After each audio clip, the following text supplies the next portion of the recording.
हड़प्पा की बातें हो रही थी, उन बातों को हम लोग आगे बढ़ाएं। कुछ थोड़ी सी बातें हुई थी। हड़प्पा के विषय में कहा जाता है कि यह कांस्य युगीन नगरीय सभ्यता है। हड़प्पा के विषय में कहा जाता है कि यह कांस्य युगीन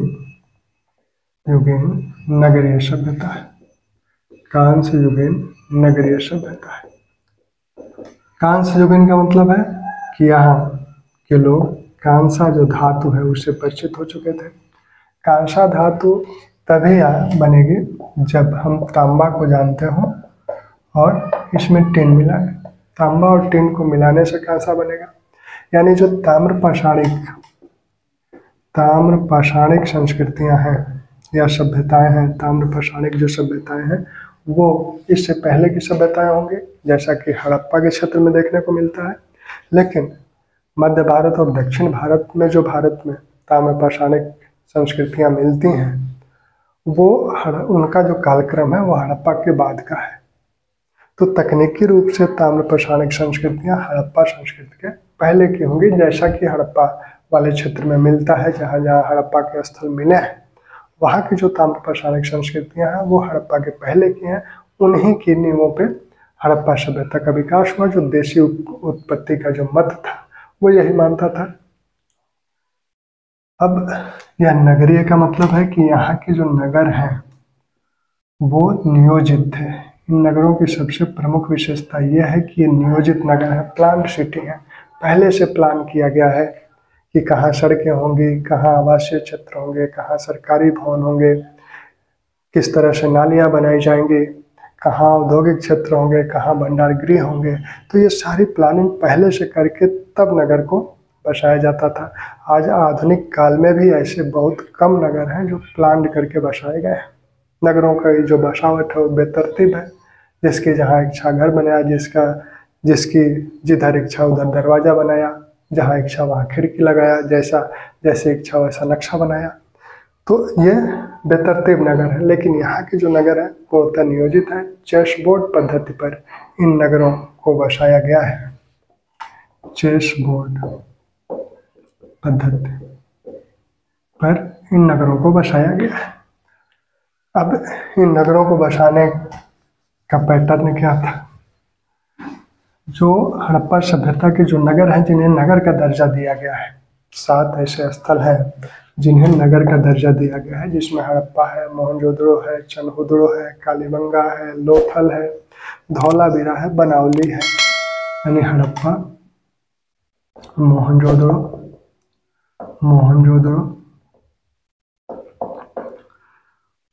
चनहुदड़ो, कालीबंगा, लोथल, धौलावीरा, बनावली। ये 7 जो स्थल हैं इन्हें नगर का दर्जा दिया गया है। हड़प्पा सभ्यता में 7 नगर का दर्जा दिया गया है। अब नगर के संदर्भ में अगर बात की जाए तो नगर कहते किसे हैं? नगर की जो आधुनिक परिभाषा है, जो भारत सरकार की परिभाषा है, और उसके अनुसार ये है कि किसी भी क्षेत्र को हम नगर तब कहेंगे जब वहाँ की जनसंख्या कम से कम 5000 हो। 5000 कम से कम वहाँ की जनसंख्या हो और वहाँ का जनघनत्व क्या हो? जनघनत्व कम से कम 400 प्रति वर्ग किलोमीटर हो। 400 प्रति वर्ग किलोमीटर जनघनत्व हो। और 2-3 शर्तें हैं। पहली शर्त हो गई, दूसरी शर्त हो गई और तीसरी शर्त यह है कि वहाँ के कम से कम 75% लोग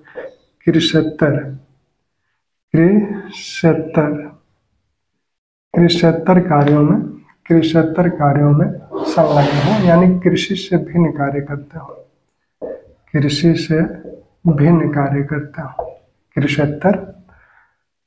कृषियेतर कार्यों में संलग्न हो, यानी कृषि से भिन्न कार्य करते हो। कम से कम 75% लोग ऐसे हो। यहाँ की जो जनसंख्या अनुमानित की गई, जैसा कि फेयर सर्विस ने अनुमानित किया, फेयर सर्विस ने मोहनजोदड़ो की जनसंख्या जो अनुमानित की लगभग 41,250। हड़प्पा की जो जनसंख्या उन्होंने अनुमानित की वो 23,000 के लगभग। तो आधुनिक परिभाषा के अनुसार भी ये नगर है। 41-42 हजार जनसंख्या मोहनजोदड़ो की अनुमानित की गई और हड़प्पा की 23,000 के ऊपर जनसंख्या अनुमानित की गई है। जनघनत्व इनका जो क्षेत्रफल, इन नगरों का जो क्षेत्रफल देखा जाता है, उनके हिसाब से इस जनसंख्या को अगर हम उस पर बिठाएं तो जनघनत्व भी इससे अधिक ही होगा। ठीक। और यहाँ ये नगर जो है व्यापार और वाणिज्य इनके प्रमुख व्यवसाय हैं। तो इस तरह से ये कृषितर भी, यहाँ की अधिकांश जनसंख्या जो है वो कृषितर भी रही होगी। नगरों को हम, यहाँ के जो नगर है सामान्यतः दो भागों में बटे हुए हैं, एक पूर्वी भाग और दूसरा पश्चिमी भाग। दो भाग में सामान्यतः बटे हुए हैं, पूर्वी भाग, पश्चिमी भाग। पूर्वी भाग निचला नगर जिसे कहा जाता है और इसे दुर्ग नगर कहा जाता है। दुर्ग नगर, यह भाग, इस भाग से यह भाग थोड़ा ऊंचा है। ये ऊंचाई पर, ये जो टीला है वो पश्चिमी टीला और पूर्वी टीला। पश्चिमी टीला पूर्वी टीला से ऊंचाई पे, ये टीला ऊंचा है, ये टीला इससे नीचे है, यानी ये ऊंचे टीले पर बनाया गया है। यहाँ जो चीज़ें होती थी उसमें सरकारी कार्यालय होते थे, सरकारी भवन होते थे, सार्वजनिक भवन होते थे, सार्वजनिक भवन होते थे। और यहाँ ये आवासीय क्षेत्र था एक तरह से, और यहाँ कुछ औद्योगिक क्षेत्र भी देखने को मिलते हैं, उद्योगात भी देखने को मिलते हैं। सामान्य पैटर्न यही है। हड़प्पा सभ्यता के जो नगर बसाए गए हैं चेसबोर्ड पद्धति पर, उनका सामान्य पैटर्न यही है। और पूरे क्षेत्र की किलेबंदी की गई है, पूरे क्षेत्र की किलेबंदी की गई है, यानी सुरक्षा दीवार बनाई गई है। सुरक्षा दीवारों में बुर्ज भी देखने को मिलते हैं। तो ये सामान्य पैटर्न है, लेकिन कुछ अपवाद भी हैं। इनका जो आकार है सामान्यतः आयताकार या समानांतर चतुर्भुज के आकार का है। अब अपवाद क्या है? अपवाद यह है कि कुछ नगर ऐसे हैं जैसे लोथल और सुरकोतड़ा, जिसमें ये दो टीले नहीं हैं, एक ही टीला है, उसी पे पूरा नगर है। तो उस तरह के दो नगर हैं, लोथल और सुरकोतड़ा, जिसमें दो टीले नहीं हैं। एक नगर ऐसा है जिसमें 3 भाग हैं। अभी तो ये 2 भाग दिख रहे हैं, उसमें 3 भाग हैं, धौलावीरा, दुर्ग भाग, निचला नगर और मध्यम नगर, बीच में एक और भाग है। ठीक। आकार के दृष्टि से देखें तो उसमें जो अपवाद है उसमें बनावली है, जो कि अर्धवृत्ताकार है। उसका आकार आयताकार या समानांतर चतुर्भुज के आकार का नहीं है, वो अर्धवृत्ताकार है। दूसरा अपवाद जो है लोथल है, उसका आकार विषम चतुर्भुज के आकार का है। ठीक। तो ये अपवाद अक्सर पूछे जाते हैं, तो अपवादों पे थोड़ा खास ध्यान रहे। तो जो अपवाद है लोथल और सुरकोतड़ा, लोथल और सुरकोतड़ा। अपवाद क्या है इसमें? अपवाद यह है कि इसमें 2 टीले नहीं हैं, 2 टीले नहीं हैं। ये एक ही टीले पर बसाए गए हैं। ये 2 टीले नहीं हैं, एक ही टीले पर बसाए गए हैं। आकार की दृष्टि से अपवाद क्या क्या है? आकार की दृष्टि से अपवाद है बनावली, इसका आकार है अर्धवृत्ताकार। और दूसरा अपवाद है लोथल, इसका आकार है विषम चतुर्भुजाकार। ठीक। एक नगर ऐसा भी है, एक या 2 नगर जिनकी किलेबंदी नहीं है। चनहुदड़ो और अल्लादिनो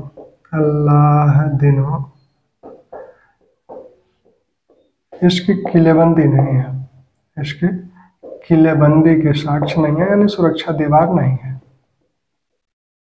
और सभी नगरों की किलेबंदी की गई है, लेकिन चनहौदड़ो और अल्लाहदीनों की किलेबंदी नहीं की गई है। ठीक, तो ये बसावट की दृष्टि से कुछ अपवाद है।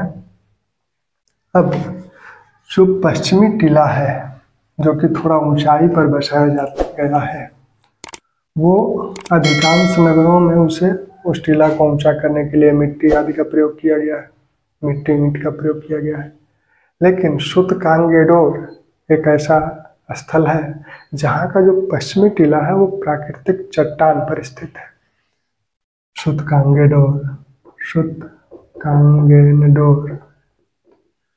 का पश्चिमी टीला प्राकृतिक चट्टान पर स्थित है, प्राकृतिक चट्टान पर स्थित है,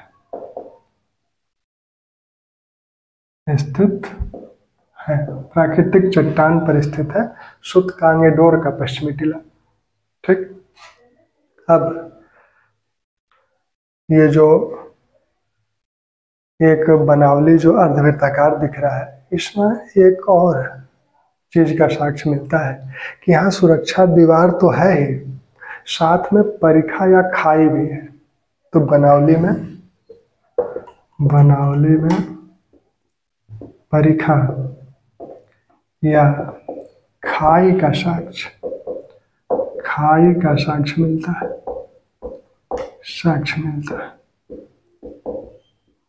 बनावली में खाई का साक्ष्य मिलता है। और जगह तो किलेबंदी है, यहाँ भी किलेबंदी है। किलेबंदी के बाहर एक खाई का साक्ष्य मिलता है, जैसे राजा महाराजा क्या करते थे कि अपने किलों की रक्षा के लिए चौड़ी चौड़ी ऊंची ऊंची सुरक्षा दीवारें बनवाते थे, उसके बाद वो खाई खुदवाते थे, जिससे आक्रमणकारी आए तो वो सीधे किले तक ना पहुंच पाए, विभिन्न अवरोधों से मिले। ठीक, अब यहाँ के जो भवन बने हैं, यहाँ के आवास सड़कें जो हैं एक दूसरे को समकोण पे काटती हैं। 90 डिग्री कोण बनाया है, यहाँ भी 90 डिग्री बनेगा। तो सड़कें एक दूसरे को समकोण पर काटती हैं। एक मुख्य सड़क हुआ करती थी, जैसे मोहनजोदड़ो की जो मुख्य सड़क है वो 9.5 मीटर मानी गई है, जिसे राजपथ की संख्या दी गई है। मोहनजोदड़ो की जो मुख्य सड़क है जिसे राजपथ की संख्या दी गई है वो 9.15 मीटर चौड़ी है।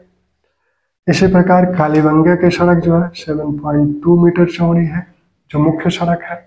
जो गलियां होती थी वो लगभग 3 मीटर चौड़ी होती थी, जैसे मोहनजोदड़ो की जो गलियां हैं वो 3 मीटर चौड़ी है। जो मुख्य सड़क है वो 9.15 मीटर चौड़ी है, जिसे राजपथ की संज्ञा दी गई है। तो इस प्रकार सड़कें एक दूसरे को समकोण पे काट रही हैं। जो आवास बनेंगे, आवास सड़कों के किनारे तो बनेंगे, लेकिन मुख्य सड़क की तरफ न तो आवासों के दरवाजे होंगे न ही खिड़कियां होंगी।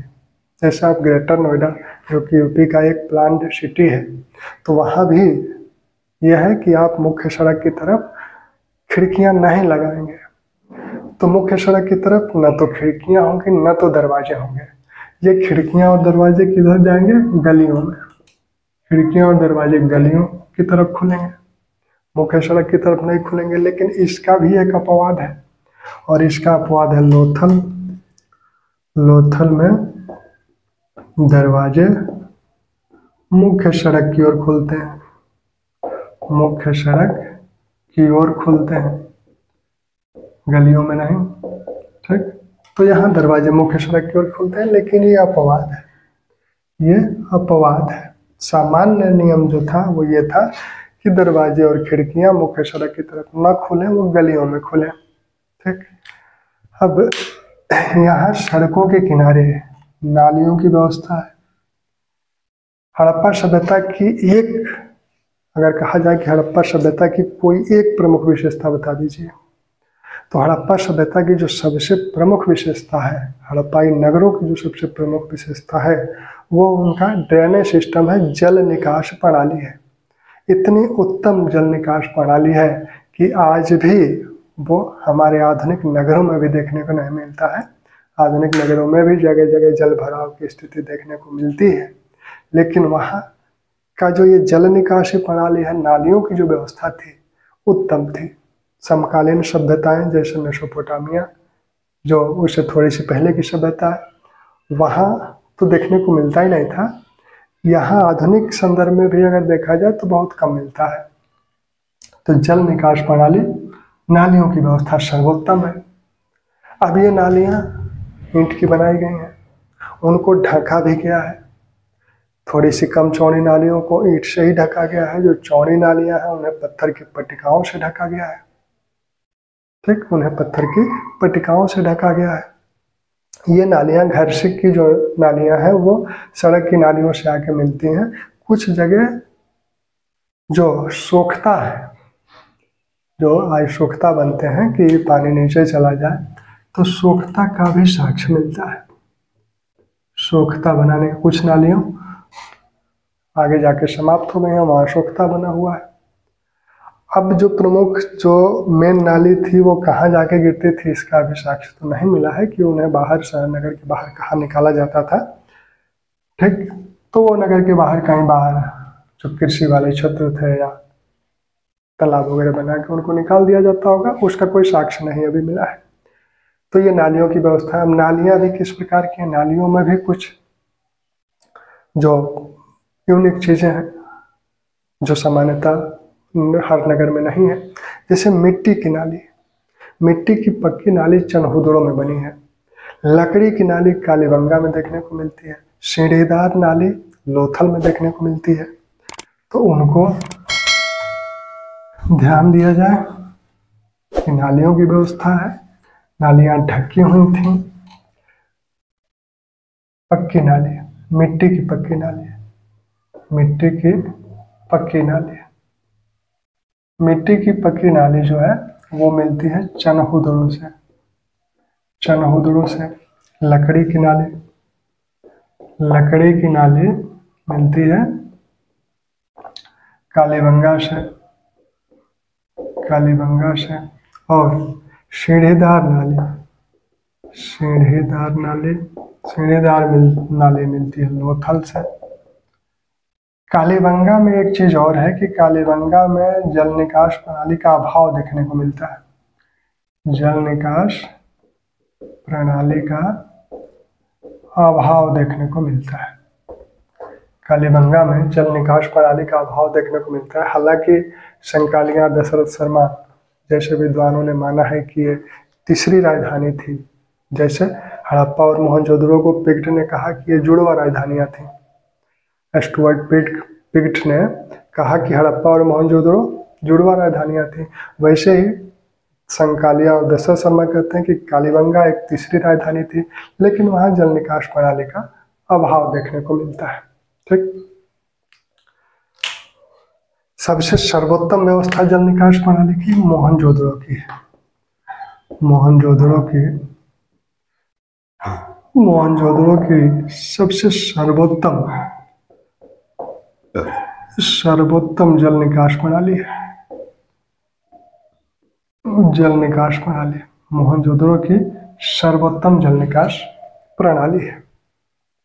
ठीक, अब थोड़ा सा ईंटों की बात कर ली जाए, क्योंकि ईंटों का प्रयोग बहुत हुआ है, मकानों में भी हुआ है और नालियों में भी ईंटों का प्रयोग हुआ है, लोथल के गोदीवाड़ा में भी ईंटों का प्रयोग हुआ है।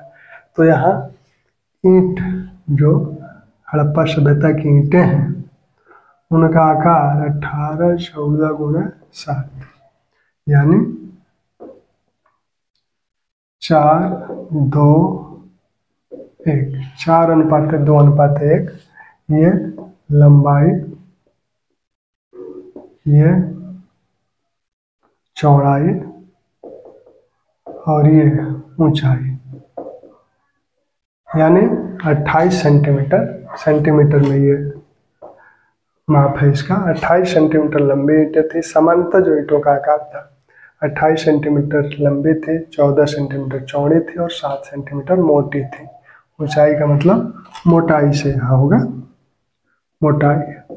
ठीक, ये अनुपात हो जाएगा 4:2:1, 4:2:1 इनका ये ईंटों का सामान्यतः आकार था। अब कुछ जैसे कुआं बनाने के लिए वो फनीदार ईंटें बनाते थे, जहाँ दीवारें आती थी, दीवारों के कोने, जैसे यहाँ जो कोने आते हैं, मान लीजिए ये दीवार है, तो ये दीवार के कोनों के लिए वो एल आकार की ईंट बनाते थे, ये एल आकार की ईंट बनाते थे। कुओं के लिए, कुएं जो उनके थे, इसके लिए फनीदार ईंट बनाते थे, फनीदार ईंटें बनाते थे। ठीक, अब कुछ जगहों से कुछ भिन्न प्रकार की ईंटें भी मिली हैं, जैसे कालीबंगा से जो वहाँ के फर्श बने हुए हैं वो अलंकृत ईंटों से बने हुए हैं। कालीबंगा के जो फर्श बने हैं वो अलंकृत ईंटों से बने हैं। तो कालीबंगा से एक यूनिक चीज ईंट के संदर्भ में क्या मिलती है कि अलंकृत ईंट, अलंकृत ईंट, ये कि इनका प्रयोग किसके लिए किया गया है, फर्श बनाने के लिए। ठीक, हालांकि कालीबंगा के जो भवन है अधिकांशतः कच्ची ईंटों से बनाए जाते थे, इसीलिए इसे गरीबों का नगर भी कहा जाता था। कच्ची ईंटों से भवन जो बनाए जाते थे उसमें कालीबंगा है, लोथल है और रंगपुर है। ये 3 जगह है जहाँ घरों को बनाने में कच्ची ईंटों का प्रयोग होता था। कालीबंगा उसमें सबसे पहले है, फिर लोथल और रंगपुर है। लेकिन यहाँ फर्श बनाने में अलंकृत ईंटों का प्रयोग होता था। वैसे ही चनहुदड़ो यहाँ से जो वक्राकार ईंट मिले, यहाँ से वक्राकार ईंटें चनहुदड़ो से मिली है। जुड़ाई जो होती थी इंग्लिश पद्धति से होती थी, जुड़ाई इंग्लिश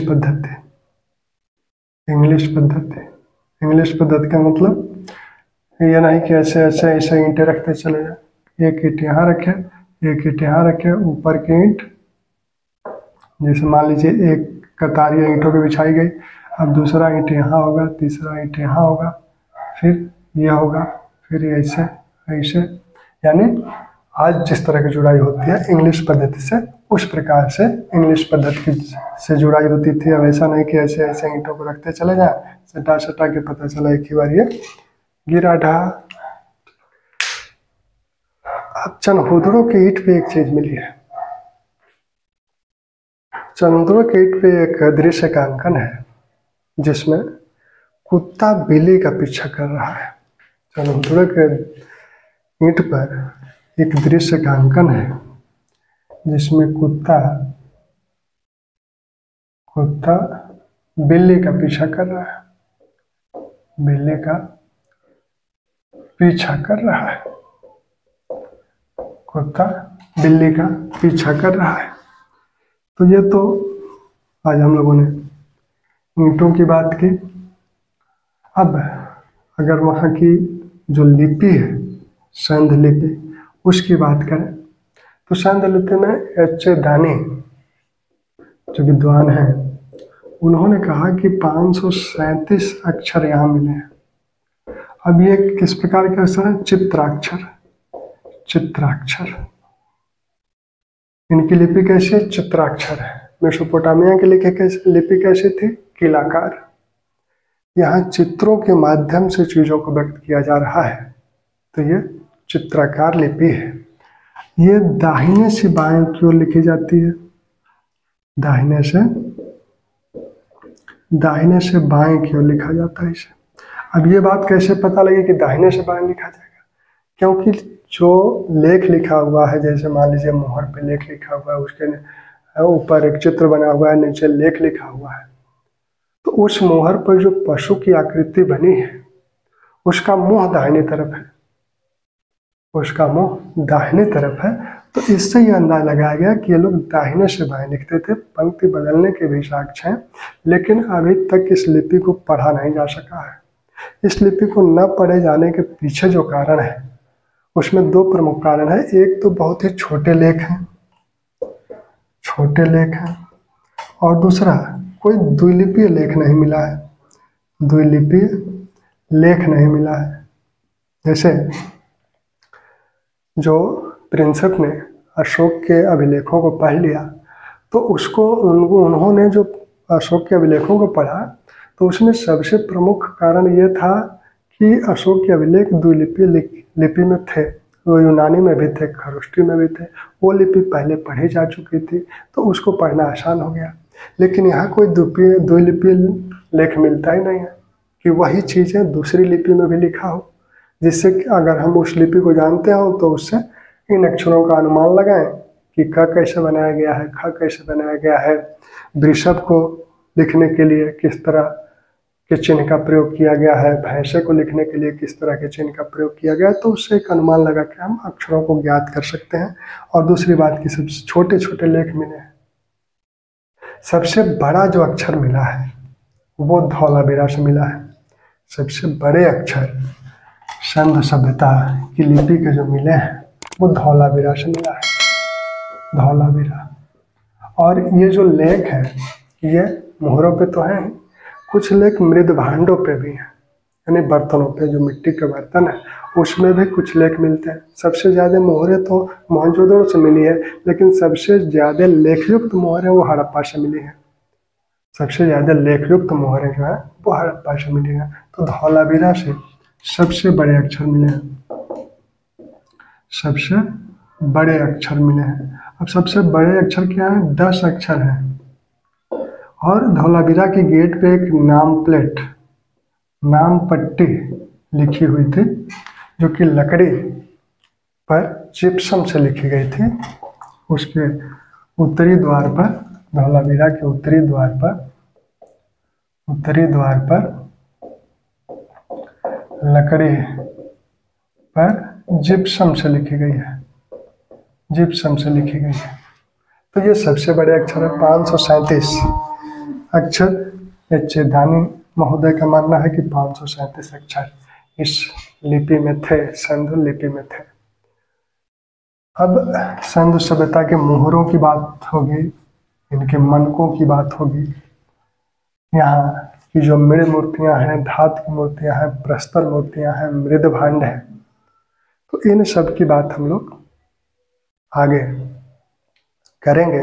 साथ में यहाँ के जो स्थल हैं, स्थलों में जो 7 नगर हैं उनके विषय में तो जानना ही जाएगा। जैसे हड़प्पा से जो जो चीज़ें प्रमुख मिली हैं, जैसे सोने का 6 लड़ियों का हार मिला है।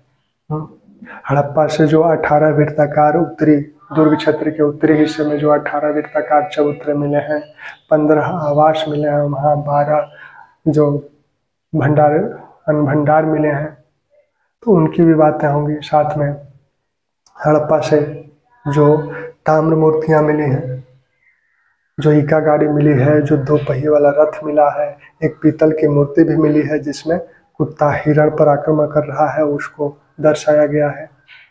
प्रस्तर मूर्तियाँ भी हड़प्पा से मिली है, एक लाल बलुए पत्थर की है, एक काले स्लेटी पत्थर की है। वैसे ही मोहनजोदड़ो से जो चीज़ें मिली हैं, बृहत स्नानागार है, जो अन्नागार उनका है, सबसे बड़ा जो भवन माना जाता है हड़प्पा पूरे सभ्यता का, वो अन्नागार है उनका। 50 × 27 उसका आकार है।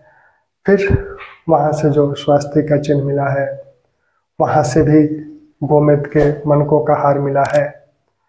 वहाँ से मोहनजोदड़ो से जो अन्य चीज़ें मिली हैं, जिसमें आपके मोहरों पे ढेर सारी चीज़ें मोहनजोदड़ो में अंकित की गई हैं, जिसमें आपका जो पशुपति वाली मोहर है, वहाँ से 12 प्रस्तर मूर्तियाँ मिली हैं। धातु मूर्तियाँ भी मिली हैं, कालीबंगा से धातु मूर्तियाँ मिली हैं, लोथल से धातु मूर्तियाँ मिली हैं। तो इसमें देखा जाएगा धातु मूर्तियाँ कहाँ कहाँ से मिली हैं, कौन कौन सी हैं। जैसे हड़प्पा, मोहनजोदड़ो, लोथल, कालीबंगा, यहाँ से धातु मूर्तियाँ मिली हैं। जैसे लोथल की जो कुत्ते वाली धातु मूर्ति है वो बहुत ही सुंदर मानी गई है। और हड़प्पा की जो कांस्य नर्तिका की मूर्ति है। तो इन सारी चीज़ों को हम लोग स्थल वाइज एक बार लिखेंगे यहाँ, जिससे कि आप उसको याद कर लें आसानी से। ठीक।